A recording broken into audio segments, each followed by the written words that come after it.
วัน ตั้งแต่วันที่ 8 ถึงวันที่ 12 ธันวาคม พ.ศ. 2560ประเทศจังหวัดระยองซึ่งช่วงผมก็ดำรงตำแหน่งผู้ว่าราชการจังหวัดระยองได้มีนโยบายส่งเสริมการท่องเที่ยวในจังหวัดระยองทุกมิติทุกอำเภอเพื่อนำเม็ดเงินรายได้มาพี่น้องชาวจังหวัดระยองเนื่องจากสายการ3 ปีทั้งประเทศได้รับผลกระทบอย่างหนักวิธีที่จะนำเม็ดเงินส่งเข้าประเทศมี2 วิธีหนึ่งคือส่งสินค้าเราพร้อมไม่พร้อมมีตัวเลขนะมีครับพร้อม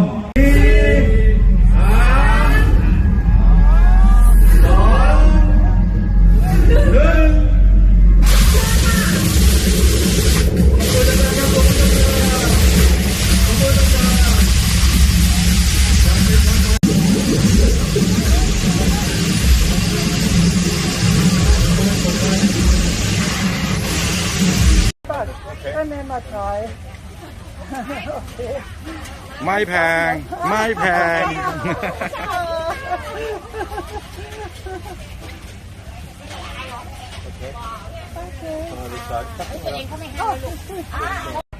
ยำไม้ละ10 บาทค่ะ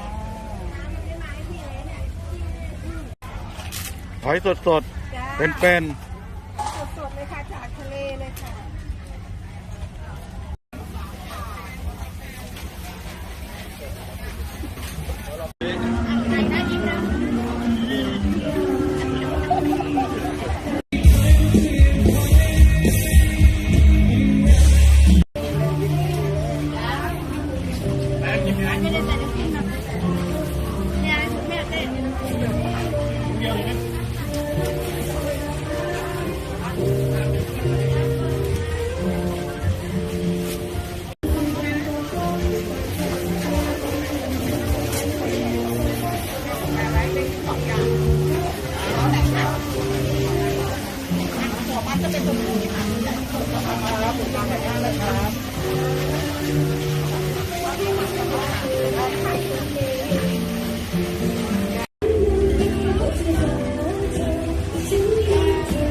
อะไรนะ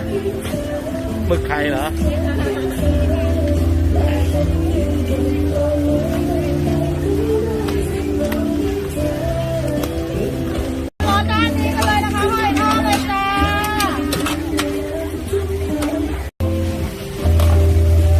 อันนี้ชุดยำ